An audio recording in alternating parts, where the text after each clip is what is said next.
Stranger Things season, is it like 5 volume 1? It's like half of a season, so they released half a season. This is Stranger Things, direct by Matt Duffer, Ross Duffer, a bunch of cool directors, starring Millie Bobby Brown, Finn Wolfhard, Winona Ryder, just the whole gang is back. And what did I think of the first half of this season? I thought it was great. I thought it was exceptional. Like, they were really promoting this as like every episode is going to be a movie. And then when we saw like the run times of the episodes, we were like, it's not quite a movie. It's like an hour and 10 minutes. It's like a long episode or a very, very short movie.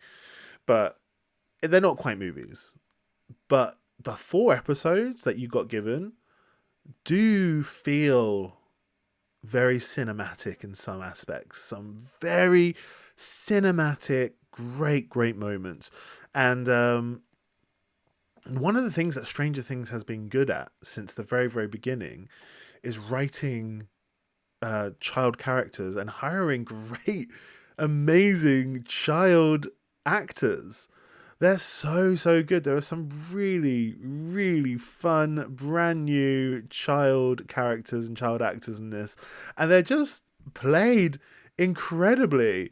There might be a couple of spoilers in this review, just in case you don't want any spoilers. Then definitely don't look. I'm just trying to find, man, IMDb. Okay, there's the episode guide. Yeah, what's the name of this actor in? He's really good. He's good at saying things like "suck a fat one" or "suck my thick one" or whatever he says. It's so graphic. But he's this young actor, really young, chubby little, great actor. I cannot find his name for the life of me on IMDb. What's his name? And like, he's a top character. Obviously all the normal ones. Oh, I think Jake. It must be Jake Connolly. I have to give him a shout out. Jake Connolly. What a great child actor. And yeah, like I said, like, he plays this bully and he's redeemed. Like, he is such a horrible bully who's like, suck my fat one. And he's this kid, like, he is, I don't even think he's a teenager yet. He's a proper kid. And he's like, suck my fat one. He says it even to like his mum, I think. He's like, tell mum to suck my fat one. It's just like, damn, that's so ridiculous. But he redeems himself, and he's just a great character. I really enjoyed him. And then of course, like, basically all the new child actors are wonderful, and they're written so well. I think there's something about writing children for the 80s that just works. It just feels good. Like, it feels right.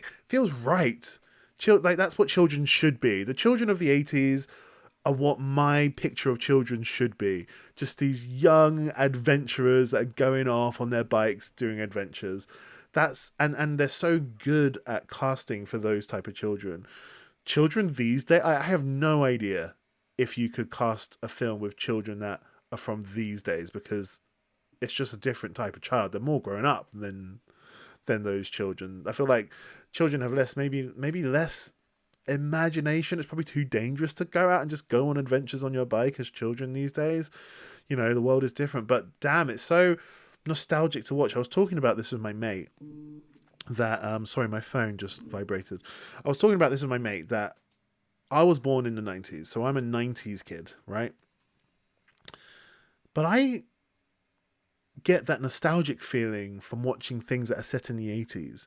And it's weird because I don't remember the 80s because I wasn't born in the 80s. All I know of the 80s is just films I've watched, And yeah, when I see things like Stranger Things that feels like it's set in the 80s, I get a real sense of nostalgia, way more so than when I see things that are set in the 90s. Like the first Captain Marvel film was kind of set in the 90s and had the 90s soundtrack. And yeah, I remember all that stuff, but I didn't know, like, it didn't hit the nail on the head of what the 90s feels like to me or what I remember it. And when they do the 80s, even though I wasn't born in the 80s, I feel like they really do hit the nail on the head. And it brings back nostalgic feelings, which is so weird because I'm like, well, I didn't live that, so it can't really be nostalgic feelings. I guess when I was a kid, a lot of the films I watched, like E.T. and stuff, were from the 80s, potentially. So, yeah, maybe as a kid, the type of films I watched were 80s movies, Goonies type of stuff. So maybe that's why. But yeah, like everything that I see that's set in the 90s does not quite hit the nail on the head. And maybe that's another thing, like because I actually lived the 90s and I remember the 90s really well, it's harder for things to really hit the nail on the head. So like maybe if I was born in the 80s and I really remembered the 80s, maybe things like Stranger Things wouldn't hit as truthful. I'd be like, oh, the 80s wasn't really like that. But because I'm not from the 80s, I kind of have that romantic sort of nostalgia from the 80s. And yeah, maybe if I wasn't from the 90s and I saw things like Captain Marvel, I would get the same thing. But I don't know. I just don't feel like I feel like the 90s was a bit too grimy, maybe a little bit too Eminem, a bit too Nirvana, a bit too sticking it to the man, you know?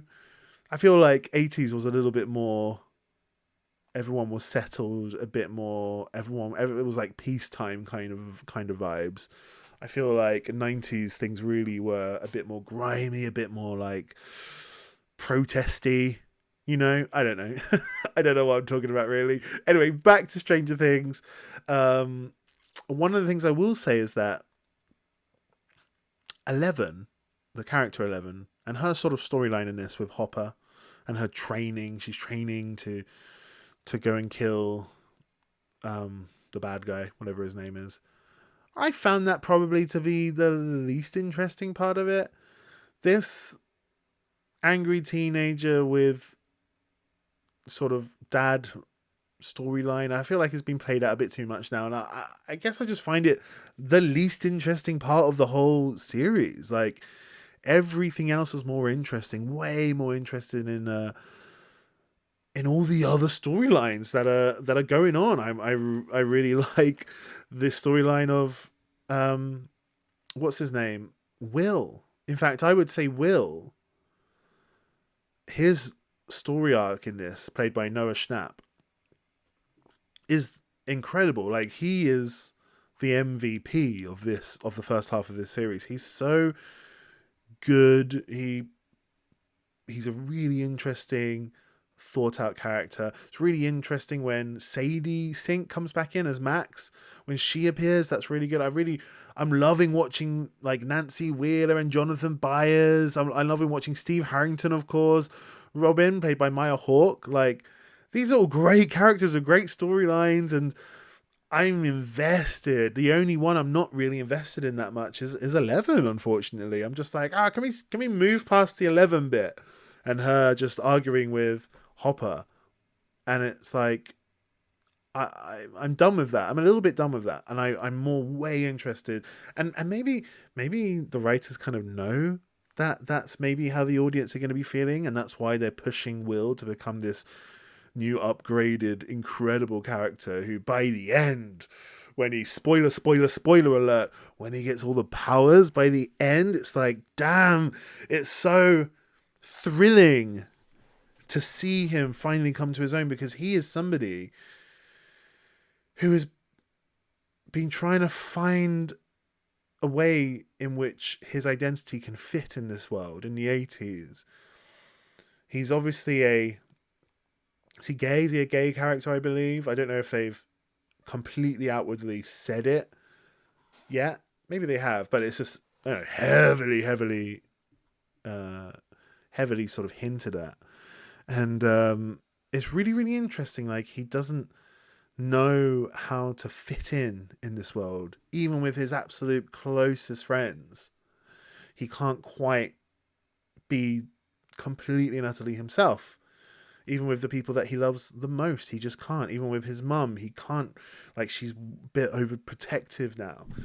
He's really struggling to find himself. And, you know, it's like a giant metaphor for coming out, I guess, because at the end, he finds himself, he believes in himself, and he is upgraded. His powers are updated and upgraded.